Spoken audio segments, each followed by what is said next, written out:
주님께서 세우신 높은 뜻 정의교회와 또 이 교회 모여서 함께 하나님을 섬기며 신앙생활 하시는 우리 모든 성도님들 가정에 주님의 은혜와 평강이 충만하기를 바랍니다. 정말 귀한 집회에 지극히 부족한 사람이 왔지만 오직 성령님께서 역사해 주셔서 하나님의 선하신 뜻이 이루어지고 우리 모두에게 주님께서 예배하신 은혜가 충만히 임하게 되기를 바랍니다. 여러분, 믿음과 사랑 중에 어느 게 더 중요한가요? 좀 달림으로 여쭤볼까요? 믿음과 사랑 중에 어느 게 더 큰가요? 성경에 나와 있지 않습니까? 믿음, 소망, 사랑 이 세 가지는 항상 있을 것인데 그 중에 제일은 사랑이다. 사랑이 더 큰 거죠. 성경이 가르쳐 줍니다. 그러니까 우리는 믿음과 사랑 중에 사랑이 더 중요한 게 맞습니다. 그런데 다시 생각해 보면은 만일 믿음과 사랑을 분리할 수 있다면, 분리가 안 되는 거지만 분리해서 생각해 본다면은 사랑이 없고 믿음 있는 사람이 구원받는 겁니까? 믿음이 없고 사랑 있는 사람이 구원받는 겁니까? 믿음 있는 사람이 구원받는 거죠. 구원은 믿음으로 받는데 왜 사랑이 믿음보다 더 크다고 성경이 가르쳐 줄까요? 이 성경 말씀이 어디 나옵니까? 고린도전서 13장에 나오죠. 그러면 이 말씀은 누구에게 하신 건가요? 고린도 교회 성도들에게 한 겁니다. 달리 말하면 이 말씀은 예수님을 이미 믿고 있는 사람들에게 한 겁니다. 예수님을 믿지 않는 유대인들에게 이런 말씀하신 적이 있습니다. 우리가 어떻게 하나님을 합니까? 하나님의 일을 합니까? 그러니까 하나님이 보내신 자를 믿는 것이 하나님의 일이다. 그러면 하나님을 믿지 않는 유대인들에게는 믿음과 사랑 중에 더 중요한 게 뭔가요? 믿음입니다. 그러니까 믿지 않는 사람에게는 믿음이 더 중요합니다. 아니, 믿어야 구원을 받죠. 또 믿어야 사랑도 하죠. 그러나 이미 믿어서 구원받은 사람에게는 맨날 믿음만 찾으려고 그러는 것이 아니라 그때부터는 사랑이 더 중요한 겁니다. 그래서 믿음과 소망과 사랑 중에, 혹은 믿음, 사랑 중에 우리가 사랑이 더 중요하다고 하는 것은 우리에게는 맞습니다. 믿는 사람들이니까. 안 믿는 사람에게는 믿음이 더 중요한 겁니다. 우선 믿어야 되는 겁니다. 이런 것하고 비슷합니다. 여러분, 고등학교 다니는 자녀가 있으면은 우리가 뭘 제일 많이 강조하나요? 공부해라 그러죠. 공부가 제일 중요하다. 너 고등학교 때는 공부가 제일 중요하다고 공부하라 그러죠. 근데 실제로 공부가 제일 중요한가요? 그렇지 않죠. 애가 병 걸리면 뭐라 그럽니까? 공부는 못해도 좋다. 살아만 다오. 그러잖아요. 그런데 다행히 병이 나서 살아났어요. 그 다음에 또 뭐 하죠? 공부해라 그러거든요. 그러면 그 고등학교 다니는 아이가 아니, 살아만 나면 좋겠다 그러더니 뭐 또 공부하래. 그거는 어리석은 소리입니다. 목숨이 위태로우면 살아나는 게 더 중요하고 살아났으면 공부해야 되는 겁니다. 그래서 인간다워지고 남에게 기여할 수 있는 인간이 돼야 되는 겁니다. 믿음과 사랑도 비슷합니다. 아니, 구원받지 못하면 믿음으로 구원부터 받아야 되는 겁니다. 근데 구원받으면 내가 구원받은 것에서 끝나는 게 아니라 정말 사랑으로 하나님의 뜻을 이루어 나가야 되는 겁니다. 그래서 믿음과 사랑 중에 믿지 않는 사람들에게는 믿음이 훨씬 더 중요하고 우선 구원부터 받아야 되는 겁니다. 그래서 믿음으로 우리가 구원을 받는데, 믿음으로 구원 받으려면 그 믿음에는 앞에 안 들어간 단어가 있어요. 우리가 생략해버린 단어가 있어요. 그 생략했던 단어가 뭐냐면은 진짜, 참 이런 거 우리가 생략해서 안 쓰는 거죠. 근데 이제 그걸 좀 달리 말하면은 바른, 우리가 믿음으로 구원받는다 그럴 때 그 앞에는 바른이란 말이 그냥 빠져 있는 것 뿐이에요. 들어 있어요.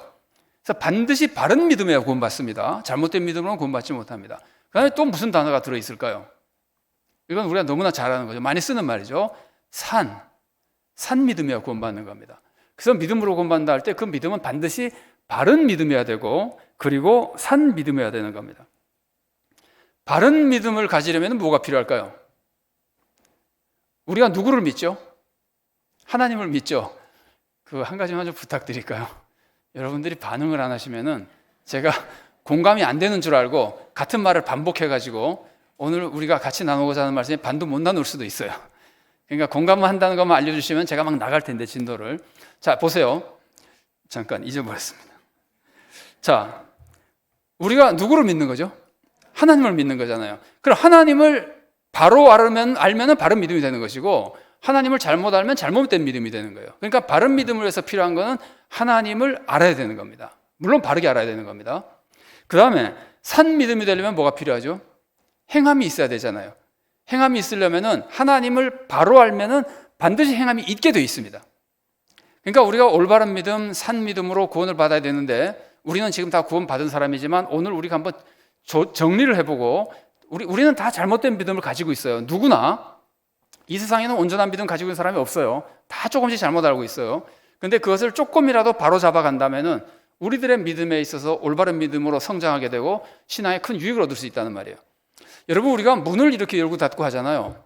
근데 문을 열고 닫을 때 이 문이 이렇게 미닫이 문, 이렇게 밀고 닫는 문이라면은 이게 문이 완전히 떨어져 가지고 거꾸로 완전히 이렇게 뒤집어져야 이게 문이 말을 안 듣습니까? 아니면은 약간만 삐뚤어지면 말을 안 듣습니까? 조금만 삐뚤어져도 말 안 들어요. 열쇠 같은 거 약간만 구부러져도 문이 안 열려요. 그러니까 믿음이 뭐 100% 잘못된 사람, 그런 사람은 신자 중에 없고요. 뭐 5%나 20%나 이렇게 잘못됐겠죠. 그런데 2%, 3%만 잘못돼도 굉장히 잘못된 모습을 나타낼 수가 있어요.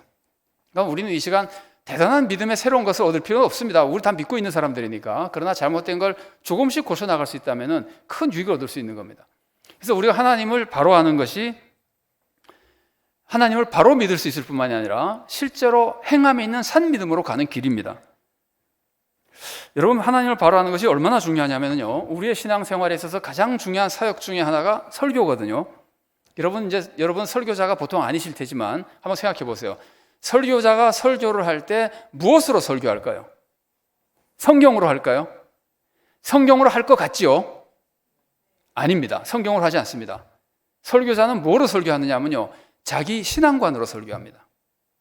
생각해 보세요. 자기가 믿지 않는 것을 설교하면 그게 설교입니까? 그건 거짓말이에요. 믿지 않고 행하는 건 다 죄라 그랬어요. 그러니까 설교자는 자기가 믿는 걸 가지고 설교하는 거예요. 자기가 믿는 것이 자기의 신앙관이에요. 성경을 읽어도 자기 신앙관으로 설교를 해요. 심지어는 성경을 자기 신앙관으로 해석해버려요. 성경 가지고 설교하지 않습니다. 신앙관으로 설교합니다. 그래서 신앙관이 바로 되어 있는 사람은 성경 안 읽어도 하나님 말씀을 하게 돼요. 신앙관이 잘못된 사람은 성경을 읽어도 하나님 말씀이 아닌 말을 하게 돼요. 예를 들어 보세요. 예수님이 설교하실 때 농사 짓는 얘기도 하고 물고기 잡는 얘기도 하고 양 치는 얘기도 했어요. 성경 하나도 인용하지 않았어요. 그런데 하나님 말씀이잖아요. 맞습니까? 바리새인들은 맨날 성경만 가지고 얘기했어요. 바리새인들은 성경을 외우고 있고 성경만 가지고 계속 설명하지만 그 사람들이 한 게 하나님 말씀입니까? 하나님 말씀은 예수님이 그렇게 꾸짖을 필요가 없죠. 하나님 말씀이 아니었어요. 바리새인들의 신앙관이 잘못됐기 때문이에요. 예수님은 신앙관이 뭐 하나님의 아들이니까 완벽하니까 무슨 말을 해도 하나님 말씀이 되는 거예요. 여러분, 제가 이상한 질문을 한번 해볼까요? 이단들 있잖아요. 이단하고 여러분 중에 누가 성경을 더 많이 합니까? 좀 창피하죠? 좀 이상하죠? 아닙니다. 이단이 우리가 성경 더 잘 알지 않습니다. 이단은 자기가 좋아하는 성경을 그냥 많이 외우고 있는 것뿐입니다. 그런데 이단이 성경을 많이 안다 하더라도 이단이 하나님을 바르게 압니까? 잘 모릅니까? 잘 모르죠. 삐뚤어 알고 있죠. 그러니까 성경을, 그래서 신앙관이 잘못돼서 그런 거예요. 그 사람들은 아무리 성경을 읽어도 신앙관이 잘못됐기 때문에 모든 성경을 삐뚤어 해석하는 거예요. 그러니까 신앙관이 정말 중요한 겁니다. 하나님을 아는 것. 하나님이 올바른 신앙이 얼마나 중요하냐면은 성경 말씀 한번 잠깐 보겠습니다. 잠언 9장 10절 말씀을 보겠습니다. 잠언 9장 10절 말씀 보면은요, 위에 줄이 있고 아래 줄이 있는데 우리 같이 한번 읽어보겠습니다. 여호와를 경외하는 것이 지혜의 근본이요 거룩하신 자를 아는 것이 명철이니라. 성경 보면 잠깐만 그대로 두십시오. 그러면 이걸 보면은요, 이게 윗줄하고 아랫줄이랑 똑같은 말을 하는 거예요. 이런 걸 평연법이라 그러는데, 윗줄하고 아랫줄이 똑같은 말을 하는 거면은 여호와를 경외하는 것이, 뒤에 봅시다. 그 지혜의 근본이와 같은 게 아랫줄에서 뭔가요? 명철이죠. 그러면 앞에서, 위에서 여호와를 경외하는 것과 똑같은 것은 뭘까요? 거룩하신 자를 아는 거예요. 한마디로 말하면 하나님을 경외하는 것은 하나님을 아는 거예요. 거꾸로 말하면 하나님을 아는 것은 하나님을 경외하는 거예요. 하나님을 알고도 하나님을 경외하지 않는다는 것은 불가능해요. 여러분에게 누가 장전대 총을 딱 갖다 들이대면 무섭습니까? 안 무섭습니까? 무섭죠. 왜 무서워요? 총이 뭔지 아니까. 6개월 된 애기인데 총 갖다 대면 무서워할까요? 안 무서워하죠. 총이 뭔지 모르니까. 하나님을 알면 반드시 경외하게 되어 있습니다. 반드시 하나님을 경외하고 하나님을 사랑하며 섬기게 되어 있습니다. 자, 성경 말씀 한 권 더 읽어보겠습니다. 호세아 6장 6절 말씀 보겠습니다.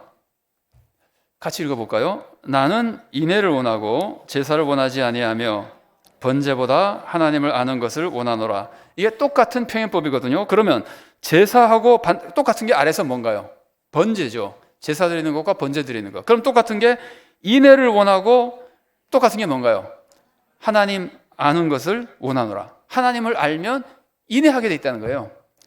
인애, 여기서 그냥 사랑이라고 해도 됩니다. 사랑이 하나님 아는 것이고, 거꾸로 말하면 하나님을 알면 반드시 사랑하게 돼 있다는 거예요. 그러면 하나님을 사랑하면 당연히 하나님을 경외하고 이웃을 사랑하는 겁니다. 하나님을 알면 되는 겁니다. 바르게 알면은. 그게 신앙생활의 모든 것을 이끌어가는 겁니다. 그런데 이 바리새인과 서기관들이 성경을 많이 알았지만 하나님을 모르고 예수님의 뜻도 받아들이지 못하고 예수님을 죽이고 성경을 오해했었는데, 이제 문제는 이렇습니다. 아니, 그러면 하나님을 어디서 압니까, 우리가? 성경을 통해서 알아야 되잖아요. 그러면 성경을 아는 것과 하나님을 아는 것이 다르면 안 되잖아요. 그런데 우리가 아는 대로 이단도 다르고 바리새인도 다르잖아요. 우리는 다를까요? 같을까요?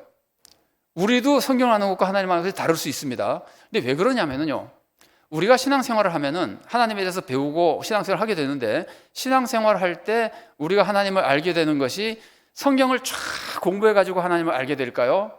아니면 속된 말로 여기저기서 주워 듣고 알게 될까요? 주워 듣고 알게 되죠. 주일날 설교 들으면서 내 마음에 들었던 말씀 한 말씀, 설교 말씀은 그래도 조금 안정된 말씀인데 그것도 아니고 또 어떨 때는 또 기도원에 가서 한 말씀 들은 거 한 말씀, 그래서 신방 따라갔다가 권사님이 하는 말씀 한 말씀 들은 거 한 말씀, 그 다음에 뭐 다른 사람이 체험했다고 간증할 때 들은 거 한 말씀, 이렇게 여기저기 주워 들은 것으로 신앙관이 형성이 되어버려요. 그 형성된 신앙관을 가지고 그러면서 신앙생활을 하면은 성경 자체를 우리가 오해하게 되는 거예요. 성경도 내 신앙관으로 해석하게 되는 거예요. 그래서 이상적인 거는 신앙을 가지기 시작할 때부터 성경을 쫙 배워가지고 체계적으로 신앙을 배워서 신앙생활하면 좋은데, 그런 사람은 거의 없습니다. 요즘은 교회가 훈련을 많이 하기 때문에 그런 사람이 생길 가능성이 좀 있지만 그래도 쉽지 않습니다. 우리가 여기저기서 들은 것으로 자꾸 신앙관이 형성됩니다. 그래서 우리는 신앙생활을 하면서 철저하게 사실은 교육을 받아야 되는 겁니다. 교회 특징 중에 예배, 교육, 뭐 신교 이렇게 쭉 나오잖아요. 그러니까 왜 예배와 교육이 왜 다를까요? 예배만 들으면 교육이 돼야 되는가? 돼야 될 텐데 아니잖아요. 예배만으로 교육이 안 되기 때문에 교육이 따로 필요한 거예요. 그래서 우리는 성경을 통해서 신앙관이 형성이 돼야 되지만 실제로는 그렇게 잘 되기가 어렵기 때문에 성경으로부터 올바른 신앙관을 가지기 위해서는 배워야 되는 겁니다. 교회에서 예배만 참석하지 말고 교회에서 성경 공부를 하거나 말씀 가르치는 시간이 있으면 많이 참여해서 배워나가야 됩니다. 하나님을 바르게 알아야 됩니다. 하나님을 바르게 알고 바르게 믿는 것이 가장 중요한데, 가장 기본이 되는데, 뭐 하나님이 어떤 분인지 아는 것이 내용이 얼마나 많겠습니까? 소위 문답이나 이런 거 봐도 얼마나 많아요. 그리고 뭐 성경책 자체도 얼마나 많습니까? 그런데 그냥 이건 제 개인 경험입니다. 제가 목사님이 그렇게 소개해 주셨습니다만은 학교에서도 일해보고 교회도 섬겨보고 하면서 이제 목회가 거의 끝날 때쯤, 목회를 많이 한 이후에 이제 은퇴가 오래 남지 않아서 성도들이 이것만 알면은 그래도 신앙생활에서 큰 어려움, 큰 낭패를 당하지는 않겠다고 생각되는 것을 나름대로 생각하게 됐어요. 이거는 뭐 진리는 아니에요. 그냥 제 경험이니까. 그래서 그 세 가지를 오늘 우리가 집중적으로 먼저 살펴보려고 합니다. 그 세 가지만 알면은 이단에 잘 안 빠지고 신앙생활이 좀 안 삐뚤어질 것 같아요. 제 생각에는요. 이건 뭐 저만 가르치는 건 아니라 성경에서 가르쳐주고 많은 분들이 가르쳐주는 것이지만 그 중에 세 가지를 오늘 주로 생각해 보려는 겁니다. 여러분, 성경이 하나님에 대해서 제일 먼저 가르쳐주는 내용이 뭡니까? 1장 1절이 뭐죠? 창세기? 태초에 하나님이 천지를 창조하시니라. 성경이 하나님에 대해서 가르쳐주는, 가장 먼저 가르쳐주는 건 하나님은 창조주시라는 겁니다. 그리고 이제 성경이 가르쳐주는 게 우리가 중요하게 생각하는 것이 하나님은 무엇이다라고 하는 성경 말씀이 있어요. 하나님은 사랑이시다, 그 말씀이 있죠. 하나님이 사랑이라는 걸 우리가 배워야 돼요. 하나님은 영이시라는 말씀도 있죠. 하나님은 영이라는 걸 우리가 배워요. 물론 그 외에도 더 있지만 이 세 가지만 우리가 집중적으로 살펴보려고 하는 것이, 이것만 알면도 신앙생활이 이렇게 삐뚤어지지는 않지 않을까 하는 그 안타까움이 있어서 이 말씀을 좀 나눠보려는 겁니다. 첫 번째로 살펴보는 것이 하나님은 창조주시라는 내용입니다. 창세기 1장 1절은 다 아시죠? 같이 한번 해볼까요? 태초에 하나님이 천지를 창조하시니라. 이 하나님이 창조주시라는 말씀 안에는 여러 가지 뜻이 있습니다. 아마 대부분 하나님의 절대 주권을 많이 말씀하실 겁니다. 저는 맞다고 생각합니다. 그러나 우리가 하나님이 창조주시라는 말씀 속에서 너무나 중요한데도 불구하고 잘 생각하지 않는 부분, 제 생각에는 너무 그냥 생각하지 않고 어쩌면 모르고 넘어가는 부분이 있는 것 같아서 제가 이 부분을 더 강조하려고 합니다. 그게 뭐냐면은 하나님이 창조주시라는 거는요, 하나님도 창조주입니까? 하나님만 창조주입니까? 하나님만 창조주죠. 그럼 하나님만 창조주면 하나님이 아닌 건 다 뭐예요? 피조물이죠. 하나님 이외의 모든 것은 피조물입니다. 그러면 창조주와 피조물은 얼마나 다를까요? 이건 우리가 상상할 수 없습니다. 사람과 쥐도 다르죠. 사람과 바퀴벌레도 다르죠. 비교도 안 되게 다르죠. 이건 피조물끼리 사이예요. 하나님과 피조물 사이는 그 피조물이 무엇이 됐든 비교가 안 되게 다른 거예요. 완전히 다른 거예요. 하나님은 완전히 다르신 분이에요. 이 하나님이 완전히 다르신 거를 우리가 보통 신앙생활 할 때 뭐라고 부르는지 아십니까? 거룩하다고 부르는 거예요. 거룩하다고 하는 것은 구별됐다는 뜻이에요. 하나님은 모든 피조물과 완전히 다른 분이에요. 완전히 구별된 분이에요. 그래서 우리는 하나님께 접근할 수 없습니다. 우리가 뭐 예수님이 은혜를 베풀어 주셔서 막 기도도 할 수 있고 말씀도 들을 수 있고 예배 막 드릴 수 있고 하나님 만나고 막 이러니까 하나님 만나는 게 아무것도 아닌 것 같지만요, 천만의 말씀입니다. 우리 인간은 절대로 하나님 만나러 갈 수 없습니다. 여러분 대통령 만나고 싶을 때 만날 수 있는 사람이 있습니까? 여기? 뭐 있을지도 모르지만 보통 못 만나잖아요. 아니 대통령이라는 거 아무것도 아니잖아요. 그냥 같은 인간이잖아요. 그것도 뭐 4년 지나면 끝나는 거잖아요. 그런데도 불구하고 5년인가요? 그런데도 불구하고 대통령하고 백성하고 그렇게 차이가 난다면은 하나님과 인간은 얼마큼 차이가 나는 걸까요? 절대로 못 올라갑니다. 우리 힘으로 하나님을 만날 수 없고 하나님께 가까이 갈 수 없다는 것을 알아야 신앙이 시작되는 거예요. 하나님의 거룩하심을 알아야 되는 거예요. 하나님과 인간의, 하나님과 피조물의 절대적인 차이, 이건 뭐 상상할 수 없는 이 절대 차이를 알아야 하나님의 은혜를 깨달을 수가 있어요. 하나님의 절대적인 은혜를 깨달을 수가 있어요. 어떤 목사님 이런 말씀하십니다. 자기 아들이 종로에서 결혼식을 했어요. 종로가에서. 근데 이분이 이제 전국적으로 활동을 많이 하신 목사님이라 손님들이 여러 곳에서 왔어요. 그런데 이 목사님이 갑자기 물어보시더라고요. 어느 손님이 내가 제일 고마웠을까? 그러더라고요. 그럼 뭐 우리가 어떻게 합니까? 멍하니 앉아 있으니까 목사님 하시는 말씀이 영등포에서 온 손님하고 목포에서 온 손님하고 누가 더 고맙겠냐 그러더라고요. 누가 더 고맙겠어요? 목포에서 온 사람이죠. 그런데 어떤 사람이 브라질에서 왔어요. 그러면 목포에서 온 사람은 명함도 못 내놓는 거예요. 왜 브라질에서 온 사람이 더 고마운 거예요? 차이가 크기 때문이에요. 거리가 크기 때문이에요.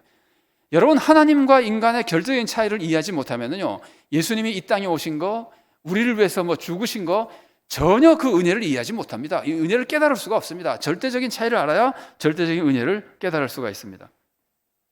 여러분 이 절대적인 차이를 깨닫는 데서부터 우리 신앙의 본질이 나타나는 겁니다.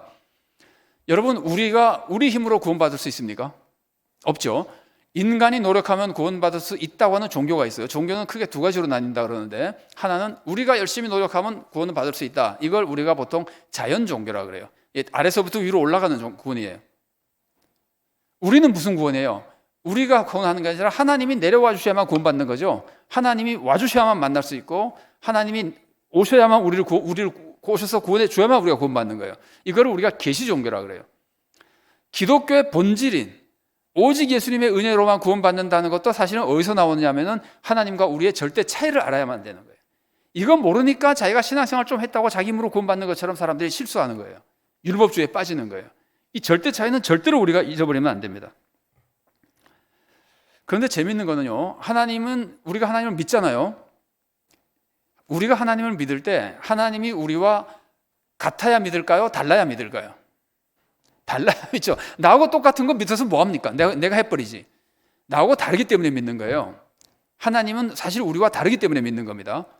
그런데 우리 신앙생활의 큰 함정이 하나가 뭐냐면은 하나님이 나와 다르다고 믿고 다르기 때문에 의지하면서도 하나님이 나와 다르면 신경질 내요.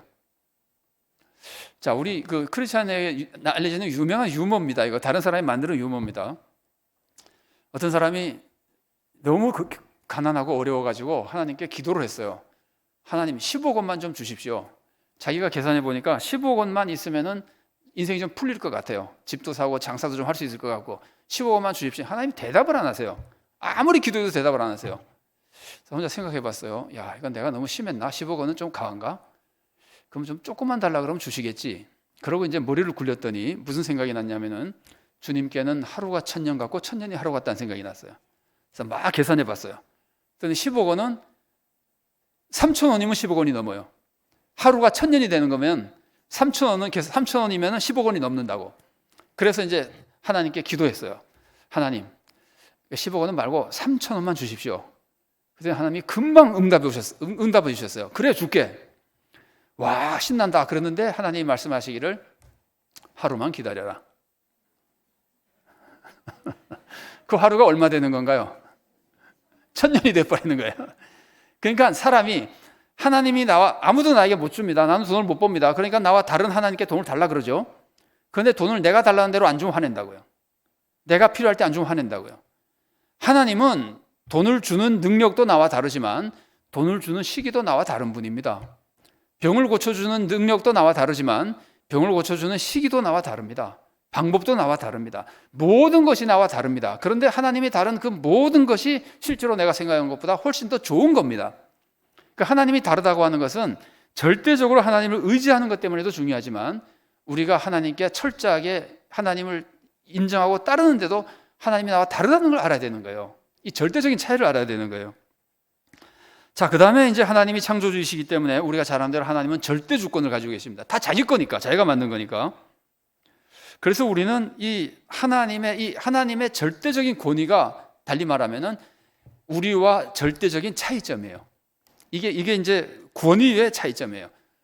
앞에서 제가 소개해드린 거는 존재의 차이점이고 창조주로서 존재 자체가 너무 다르고 그 다음에 권위가 우리와 너무 다르고 그래서 우리는 하나님께 함부로 대할 수가 없습니다.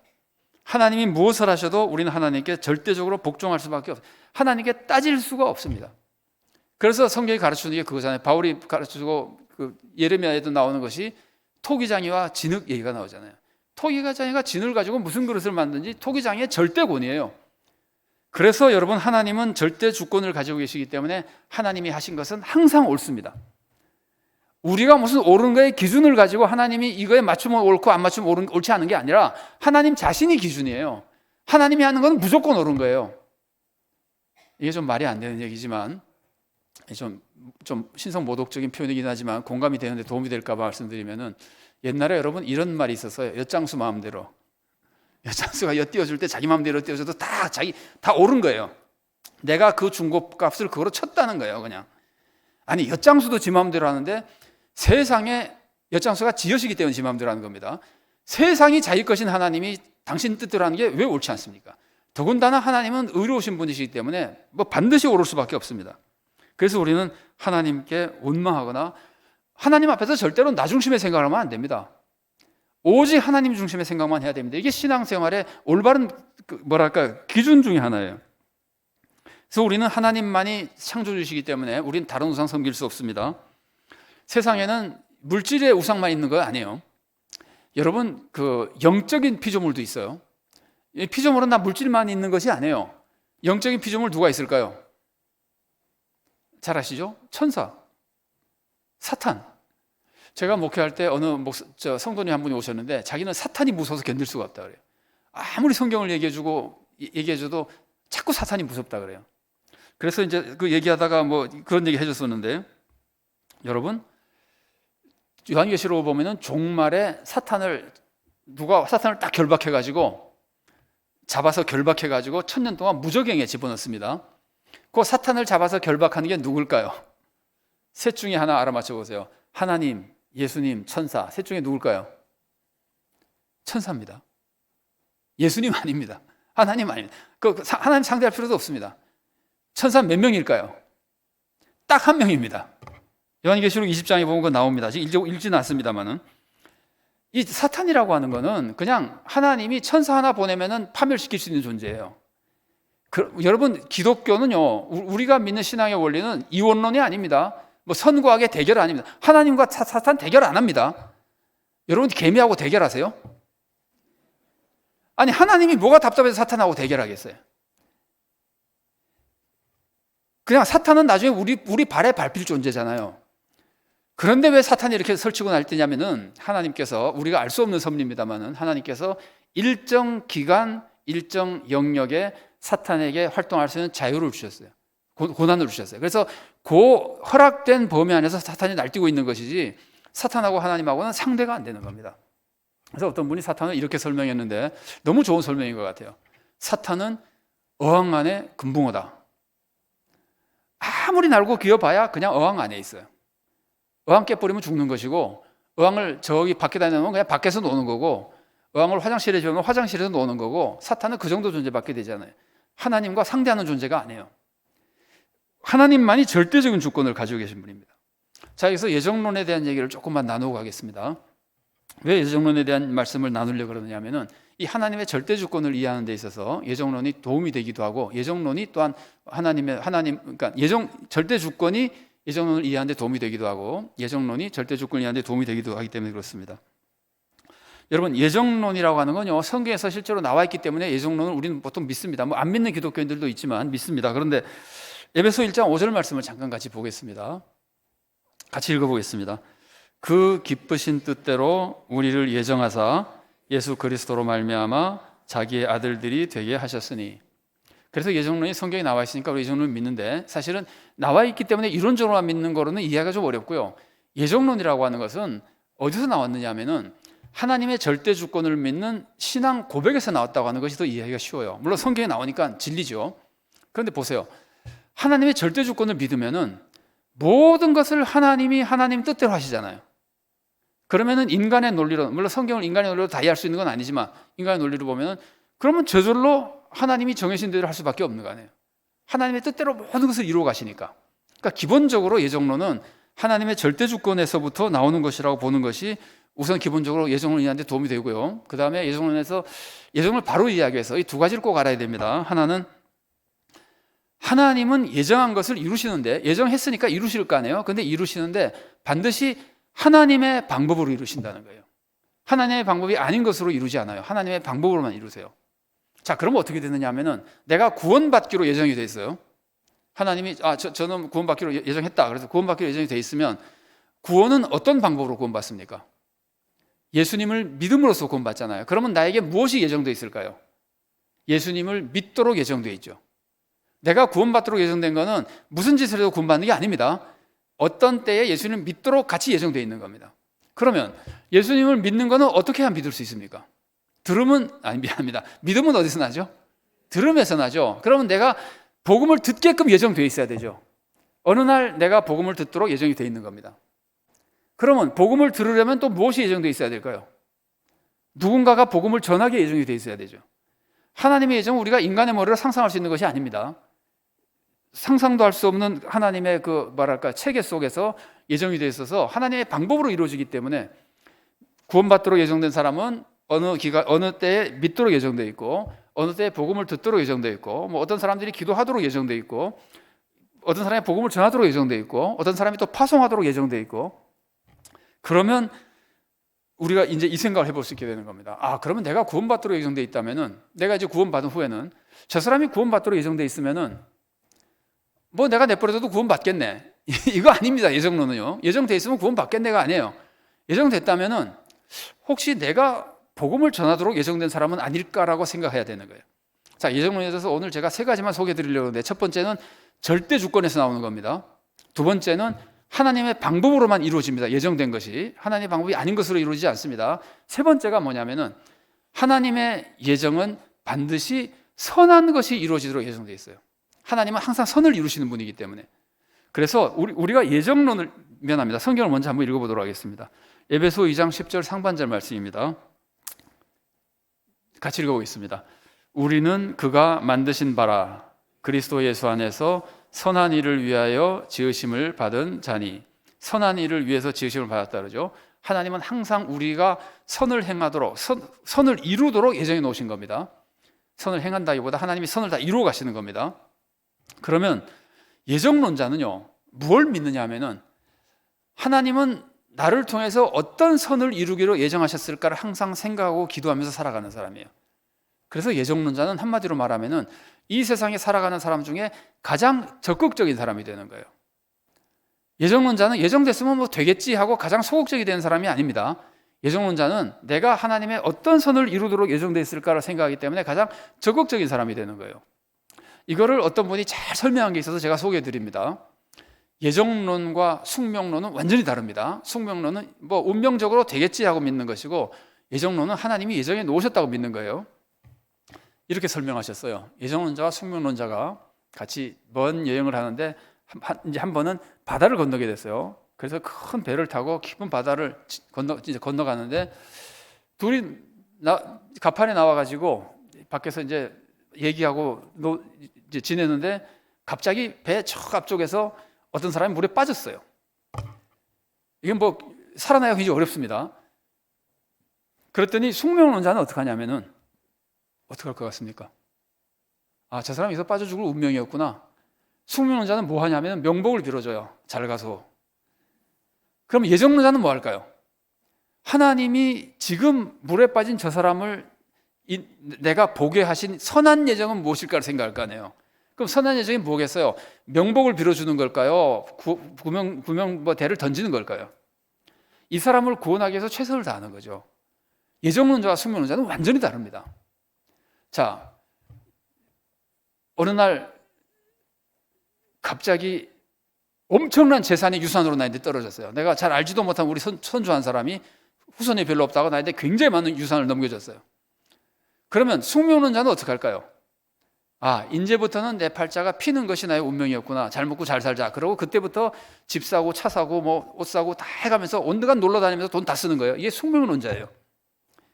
예정론자는 어떻게 하겠습니까?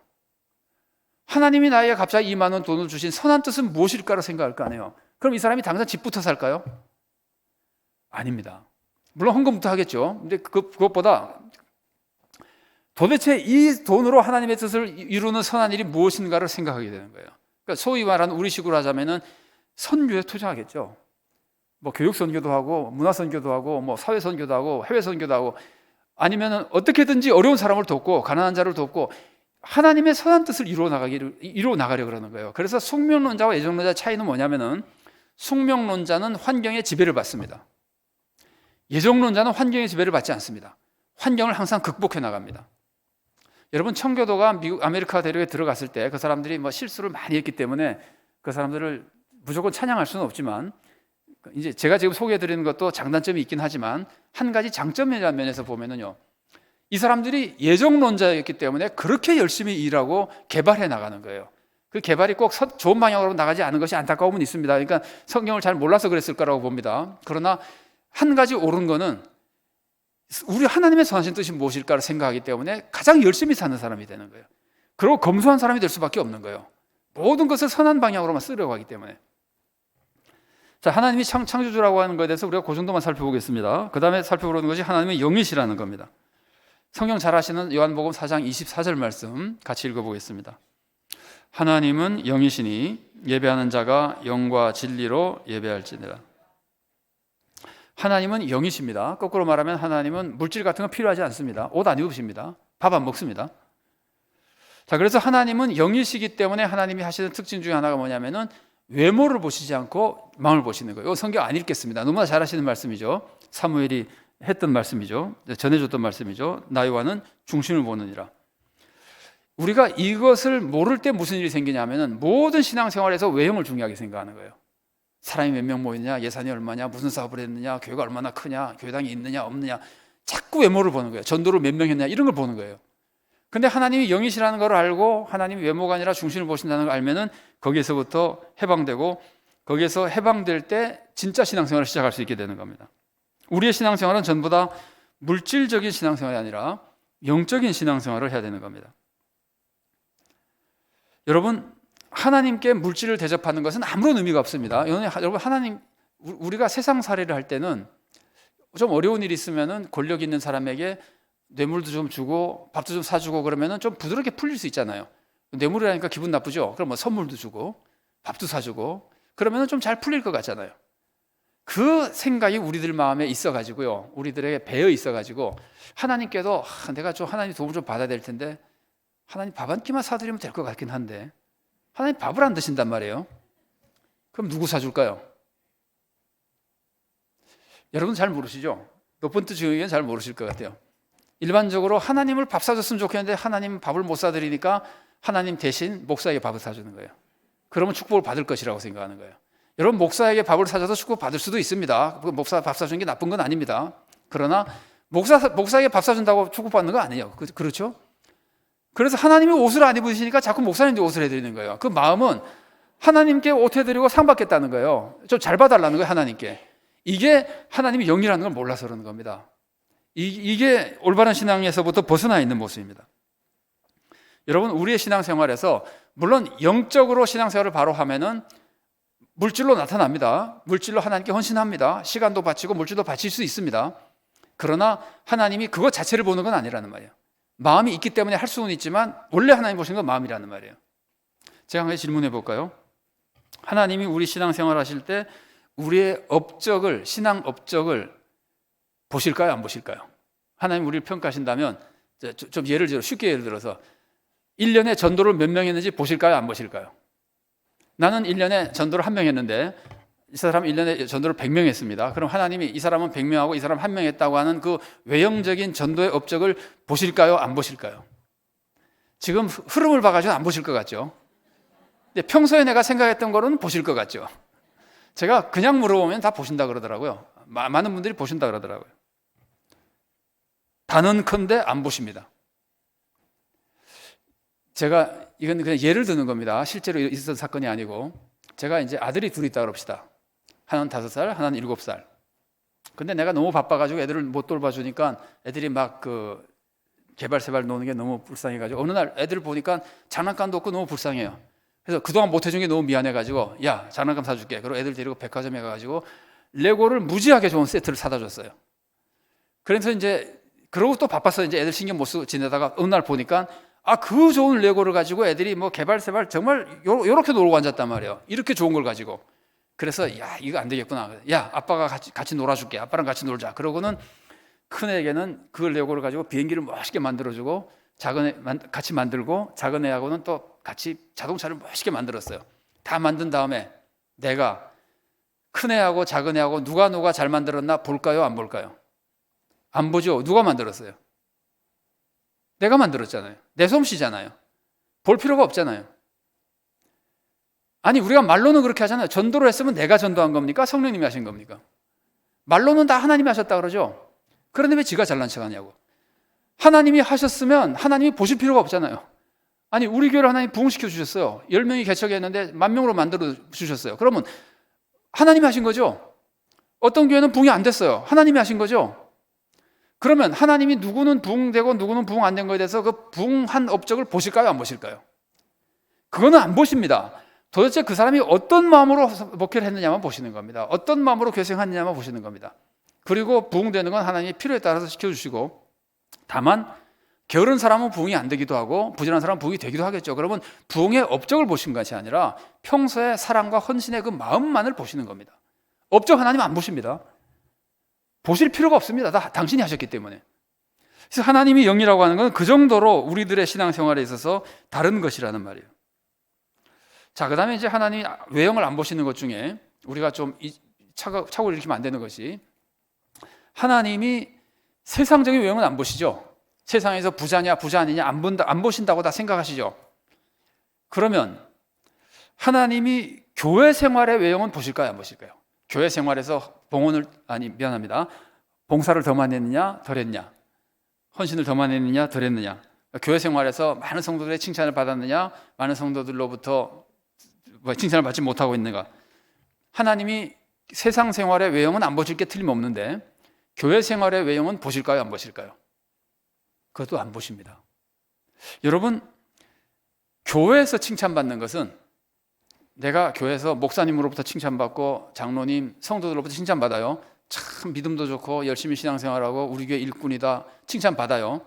그러면 내가 교회에서 칭찬받는 것은 하늘의 칭찬입니까? 땅의 칭찬입니까? 땅의 칭찬입니다. 땅의 칭찬은 아무런 의미가 없잖아요. 여러분, 바리새인들이 사람들로부터 칭찬받는 것에 대해서 하나님이 꾸짖었잖아요. 왜 그런 칭찬을 받으려고 그러느냐? 근데 바리새인들이 뭐로 칭찬을 받으려고 그러죠? 금식으로, 기도로, 구제로. 구제는 일반인들도 칭찬하지만 일반인들이 기도하는 거 칭찬합니까? 기도로 칭찬받는다는 것은 교회에서 받는 거예요. 바리새인들이 교회에서 칭찬받고 싶은 거예요. 근데 예수님이 그걸 꾸짖으시는 거예요. 사람인데 칭찬받으려고 그러지 말라는 거예요. 하나님은 그 사람의 마음만 보시는 거예요. 그러니까 교회에서 칭찬받는 것마저도, 심지어 목사님으로부터 칭찬받는 것마저도 하나님의 칭찬은 아닙니다. 하늘의 칭찬은 아닙니다. 그런 모든 외형을 벗어버리고 우리가 하나님, 영이신 하나님이 보시는 우리의 마음만 가지고 살필 때 우리가 올바른 신앙생활을 할 수 있게 됩니다. 우리가 외형을 안 보고 마음만 보면은요, 무엇가 없어지느냐면요, 외모를 안 보면은 무엇이 없어지냐면은 경쟁이 없어집니다. 외모는 보이기 때문에 경쟁이 가능합니다. 그런데 마음은 안 보이기 때문에 경쟁을 못 합니다. 저 사람이 하나님이 얼마나 사랑하는지, 내가 얼마나 사랑하는지 가지고 경쟁하지 못합니다. 저 사람이 헌금 얼마 했는지, 내가 얼마 했는지 가지고 경쟁할 수 있어도 외모를 안 보면은 교회 안에서 경쟁이 사라집니다. 교회에서 경쟁이 사라지면 교회가 제대로 된 교회예요. 여러분, 교회에서 업적 세우기 위해서 경쟁시키는 경우 있잖아요. 그거 안 됩니다. 그거. 저는 단언컨대 말하지만 경쟁시키면 안 됩니다. 경쟁한다고 하는 것은 남에게 이기려는 거잖아요. 남에게 이기려는 것이 사랑입니까? 성도들이 서로 이기려 그러는 교회가 사랑의 교회입니까? 아니잖아요. 그래서 경쟁은 시키면 안 됩니다. 경쟁하지 않도록 교회에서 도와줘야 되고 성도들도 서로 경쟁하지 말아야 됩니다. 그런데 정말 하나님만 딱 바라보고 하나님이 영이시구나 하는 걸 알게 되면은 경쟁하지 않습니다. 우리는 연약해서 그거 완전히 없애기는 불가능할지 몰라도 그걸 바라보면 이겨낼 수 있는 거예요. 경쟁하지 않습니다. 그 다음에 하나님이 영이시라는 것을 우리가 알고 외모를 바라보지 않으면은, 업적이나 외모를 강조하지 않으면은 세 가지를 극복할 수 있습니다. 여러분, 신앙생활에서 제일 잘못된 신앙이라고 불리는 몇 가지가 있는데 그게 뭐냐면은 우상숭배. 여러분, 우상숭배적 신앙생활이라면 아주 엉망인 신앙생활이죠. 잘못된 신앙생활이죠. 율법주의적인 신앙생활 듣기 싫죠. 미신적인 신앙생활 듣기 좋습니까? 다 듣기 싫죠. 이 세 가지도 사실은 외모를 볼 때 나타나는 거예요. 자, 보세요. 이제 그냥 예를 드는 겁니다. 예를 들어서 내가 목회하면서 새벽 기도를 많이 강조했다 그럽시다. 뭐 새벽 기도에 가면 축복이 임하고 뭐 구원도 받고 새벽 기도하는 사람이 최고로 훌륭한 성도다 막 이러면은 성도들의 믿음이 잘못돼 가지고 새벽 기도 나가면은 구원 받을 것처럼 착각하게 되면은 새벽 기도라고 하는 행위를 의지하게 되잖아요. 그 행위를 믿게 되잖아요. 그 행위가 우상이 된 거예요. 그러니까 그게 우상숭배가 되는 거예요. 종교 행위가 우상숭배가 되는 잘못된 신앙생활이 되는 거예요. 그 다음에 새벽 기도라고 하는 행위를 가지고 예를 들어서 그거를 구원받는 것처럼 그것만 해서 구원받으려고 자꾸 그러면은 이게 지금 행위를 믿는 거잖아요. 내 행위로 구원받으려는 것이 되잖아요. 내 행위로 구원받으려고 그러는 것을 율법주의라고 그러는 겁니다. 내가 율법을 잘 지키는 행위로 구원받으려고 그러는 겁니다. 그래서 업적을 강조하거나 외모를 강조하면은 그것으로 구원받으려고 그러기 때문에 그게 율법주의가 되고, 그 다음에 그것을 의지하기 때문에 우상숭배가 되고, 그 다음에 그것만 하면, 그 행동만 하면은 축복이 임한다고 생각하기 때문에 미신적이 되는 거예요. 여러분, 미신적인 걸 가만히 보세요. 우리나라 옛날에 많이 했던 미신적인 말 중에 그런 말이 있습니다. 신앙이 좋은 분들도 그런 말 할 때 있습니다. 누가 다리를 떨면은, 옛날에는 그랬어요. 발 떨면은 복 나간다 그랬었어요. 그러니까 신앙이 좋은 분이 다른 성도 보고 야, 복 나간다, 발 떨지 마, 이제 이런 얘기를 하고 그랬어요. 그러니까 버릇이 돼서 그러는 거죠. 근데 미신이 그거예요. 이 사람 마음하고 상관없어요. 그냥 발만 떠면 자동으로 복이 나가는 거예요. 새벽 기도만 나오면 자동으로 구원받는 거예요. 이게 미신하고 똑같잖아요.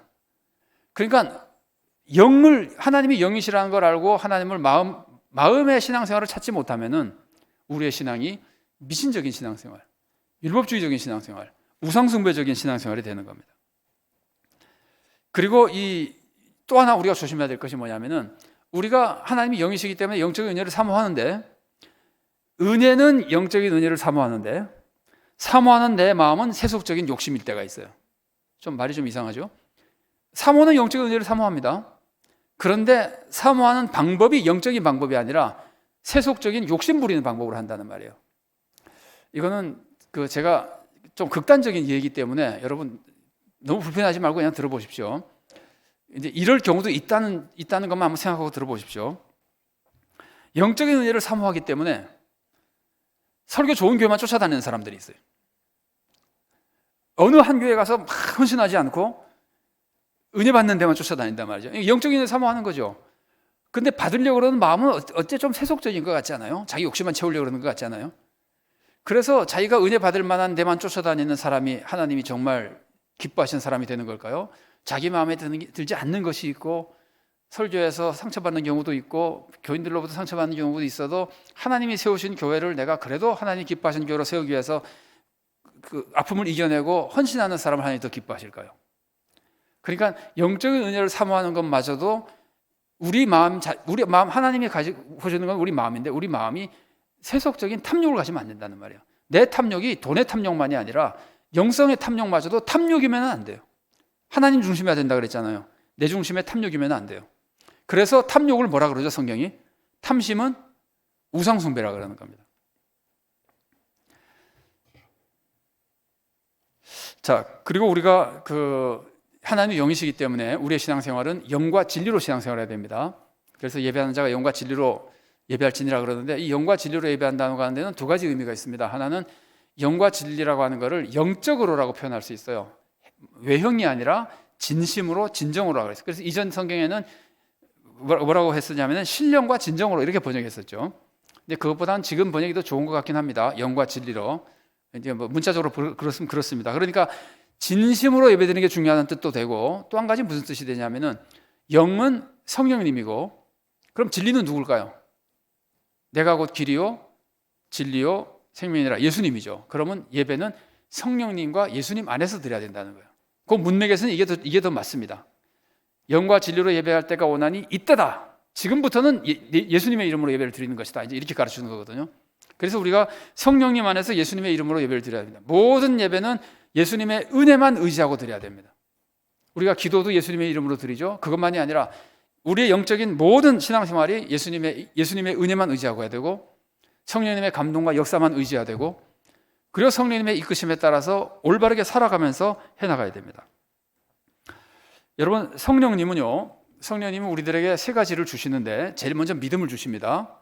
그리고 두 번째로는 성령님의 열매를 주시는데, 성령님의 열매는 우리의 인품을 바꾸는 거예요. 생각과 인품을 바꿔서 바르게 살게 만드는 거예요. 바른 삶이에요. 열매를 여러분 한번 쭉 읽어보세요. 다 바른 삶이에요. 그리고 그 다음에 은사를 주세요. 이 은사는 뭐냐면 일하는 능력이에요. 하나님의 일을 하기 위해서, 소명을 이루기 위해서 필요한 능력이에요. 성령님이 이것을 주시는데, 이 모든 것을 예수님의 은혜 안에서 감당하고 성령님이 가르쳐주신 올바른 진리의 말씀에 따라 하나님의 뜻을 이루어드리는 데 사용하는 것이, 올바르게 써나가는 것이 하나님이 영이신 것을 믿고 영과 진리로 예배하며 신앙생활하는 모습입니다. 자, 그다음에는 하나님은 사랑이시라는 말씀 조금 보겠습니다. 성경 말씀 읽지 않고 넘어가겠습니다. 여러분 잘 아시죠? 하나님이 사랑이시라는 말 너무나 유명한 말씀이죠. 그런데 한번 생각해 보세요. 하나님은 사랑이신데, 하나님은 처음에 우리가 살펴본 게 우리와 다르죠. 하나님이 우리와 다르면 하나님의 사랑은 우리의 사랑과 비슷할까요? 안 비슷합니다. 그냥 완전히 다릅니다. 완전히 달라. 하나님의 사랑은 우리의 사랑과 완전히 다릅니다. 우선 그 크기가 완전히 다른, 크기가 너무나 다릅니다. 외아들까지 내주신 사랑, 이 세상에서는 상상할 수 없는 그 사랑. 하나님의 사랑은 사랑받을 자격도 없는 사람까지 사랑하시는 사랑. 여러분, 그래서 옛부터 많이 알려져 있는 말 중에 그런 유명한 이런 말이 있잖아요. 천국에 가면 3번 놀란다 그런다잖아요. 잘 아시는 얘기죠. 제일 처음에 뭘 보고 놀라죠? 저 인간도 왔네. 깜짝 놀랐죠. 저 사람이 천국에 오다니. 그 다음에 뭘 보고 놀라냐면은 그분이 안 오셨네. 그분 찾아도 아무리 찾아도 없어. 그분이 안 오셨네. 그 다음에 뭐 보고 놀란다 그러죠? 생각해 보니까 내가 왔네. 나까지 왔네. 그러니까 사실 우리는 다 자격이 없는 사람인데, 하나님의 사랑이 우리의 상상을 초월하기 때문에, 우리의 사랑과 너무 다르기 때문에 구원받는 겁니다. 하나님 사랑, 우리 사랑은 너무 다릅니다. 크기가 너무 다르고, 두 번째는 하나님의 사랑의 넓이가 너무나 다릅니다. 우리와 넓이가 너무나 달라요. 하나님의 사랑은 모든 사람을 사랑하는 겁니다.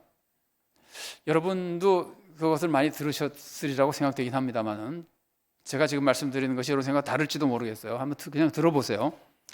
한 10여 년 전에 우리나라에서 청불원, 청빈론 논쟁이 굉장히 심하게 일어났었어요. 그래서 청불원은 깨끗하게 부자가 되고 깨끗하게 부자로 살아도 된다, 누려도 된다, 뭐 이런 것이고, 청빈론은 깨끗하게 물론 부자가 돈을 벌어야 되지만 부자로 살 수가 없다, 가난하게 살 수밖에 없다. 이게 청빈론인데, 이제 청불원을 주장하시는 목사님 한 분이 TV에서 이제 강의를 하면서 이런 말씀을 하셨어요. 하나님은 내가 잘 살기를 바라실 거야. 여기서 잘 산다고 하는 것은 부자로 사는 걸 말하는 겁니다. 바르게 사는 게 아니라 내가 잘 살기를 바라실 거야. 나도 내 아들이 잘 살기를 바라는데, 그 논리에 틀린 점이 있습니까? 딱 맞죠? 내가 내 아들이 잘 살기를 바라는 것처럼 하나님도 내가 잘 살기를 바란다. 그래서 이제 청불원을 주장하는 거예요. 우리가 돈 벌면은 이웃을 많이 도와주고, 부자는 많이 도와줘도 부자입니다.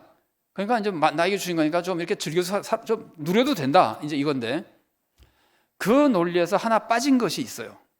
그게 뭐냐면은 당신만 하나님 아들입니까? 예요.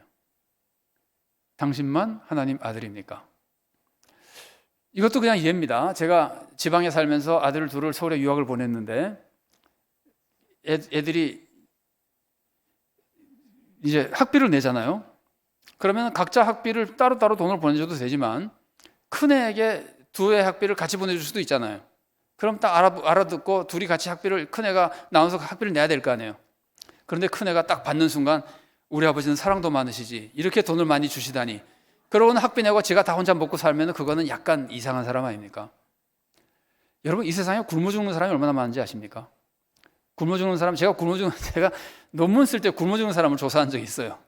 그 통계표를 보면요, 제일 많은 통계는 3,500만 명이고 1년에, 그 다음에 좀 작은 데는 뭐 1,500만 명쯤 되는데 한동안 선교단체나 이런 데서 1년에 굶어 죽는 사람이 1,500만이라고 그랬었습니다.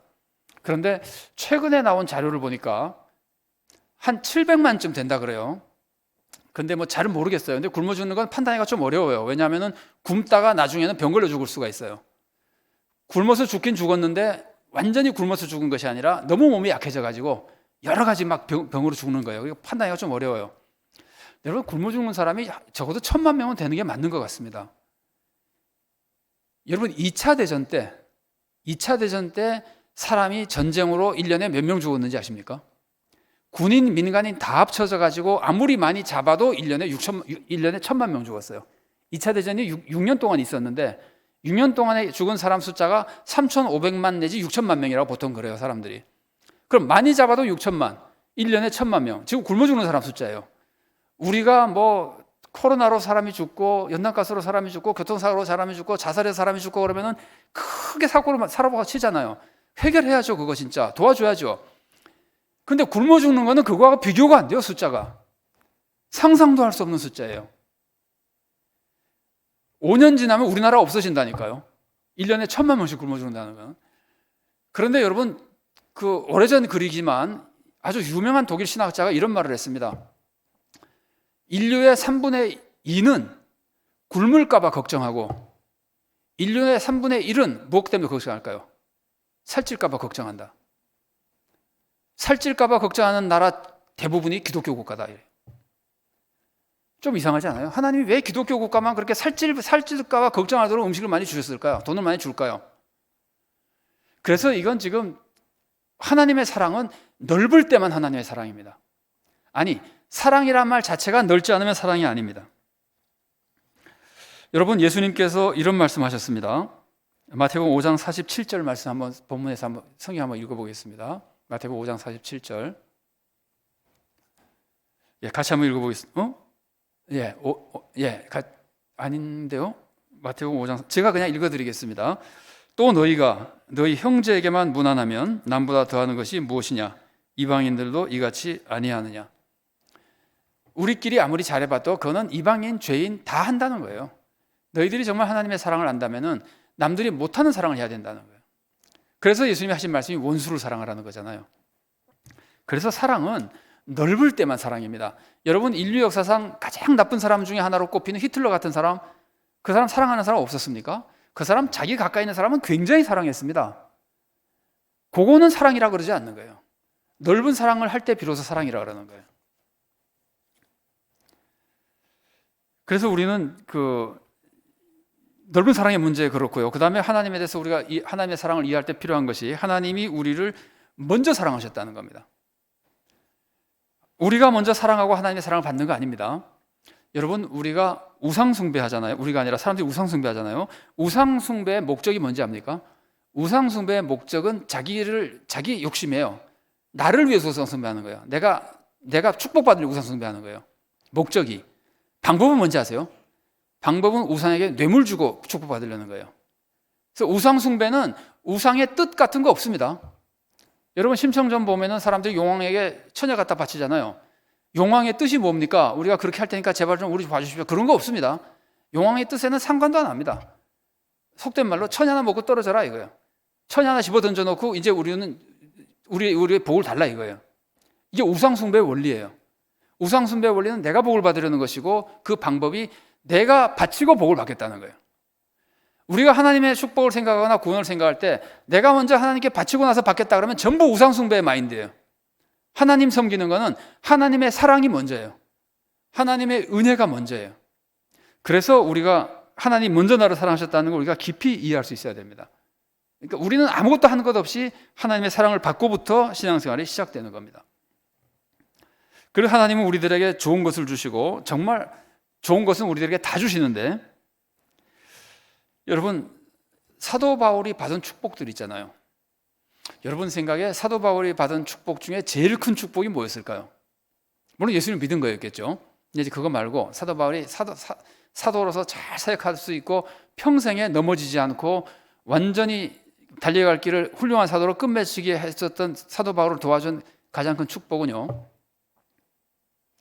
교회를 박해한 겁니다. 사도 바울은 내가 성도를 죽였다고까지 고백하고 있어요.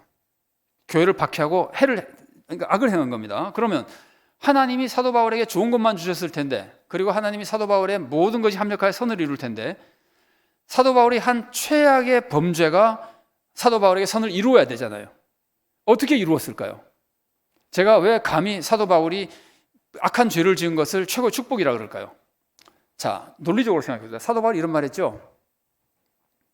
내가 약할 때 강할 때다. 그러면 사도 바울이 강할 때는 약할 때죠. 그럼 사도 바울이 가장 약해지는 게 가장 큰 축복이죠. 가장 강해지는 거니까. 그러면 사도 바울이 가장 약해진 때가 언제입니까? 교회 박해 있을 때죠. 교회 박해하는 걸 생각할 때마다 사도 바울은 가장 약해지는 겁니다. 그래서 사도 바울이 뭐라 그럽니까? 나는 사도로 불릴 자격도 없다. 교회를 박해했기 때문에. 아니 나는 뭐랄까요? 죄인 중에 나중에 죄인 중에 괴수라 그러죠. 교회를 박해했기 때문에. 그러니까 사도 바울은 무슨 선행을 해도 그 마음속에 나는 교회를 박해한 사람이라는 생각만 들면은 겸손해지는 겁니다.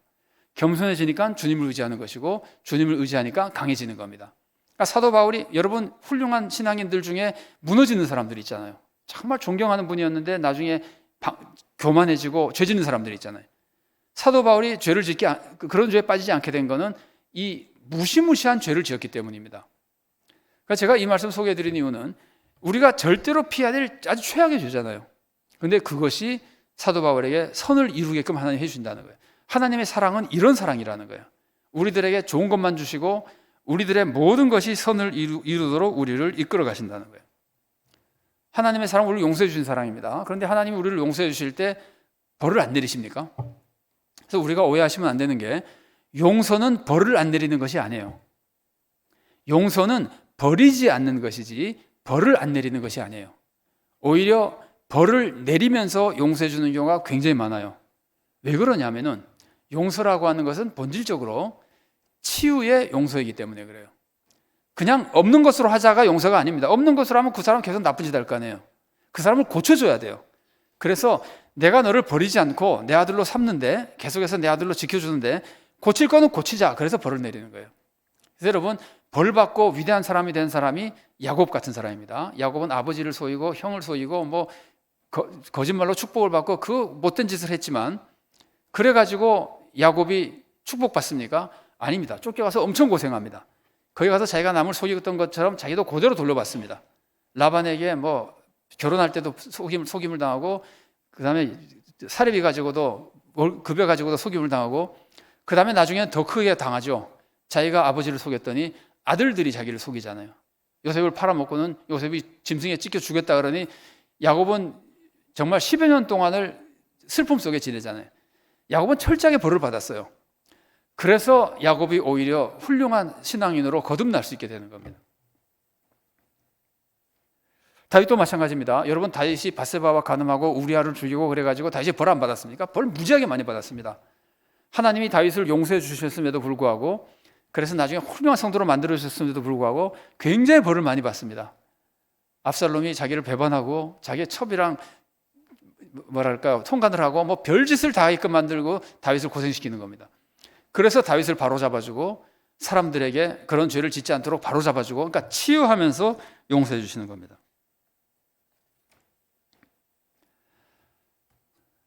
여러분, 많은 것을 살펴보지 못했지만 우리가 올바른 신앙, 그리고 하나님만 바로 알면은 이제 그 올바른 신앙과 산신앙을 가질 수 있게 되는데, 하나님을 바로 알기 위해서 많은 것을 바로 알아야 되지만, 오늘 제가 특별히 강조해 드린 것은 하나님과 우리와의 차이를 알지 못하면 신앙이 출발하지 못합니다. 하나님과 우리와의 절대적인 차이, 그 놀라우신 위대하신 하나님, 그런데도 나를 사랑해 주신 하나님, 그리고 하나님은 영이시기 때문에 우리가 생각하는 외형적인 것과는 전혀 다른 차원에서 우리를 보시고 이끌어 가신다고 하는 것. 그리고 하나님이 항상 우리를 먼저 사랑해 주시고 우리들의 가장 좋은 것만 채워주시고, 그로 인해서 우리가 하나님의 은혜 안에 거하며 정말 아무것도 아닌 인간들이지만 하나님의 은혜를 누리고 하나님이 허락하신 구원의 길을 갈 수 있게 해준다고 하는 것.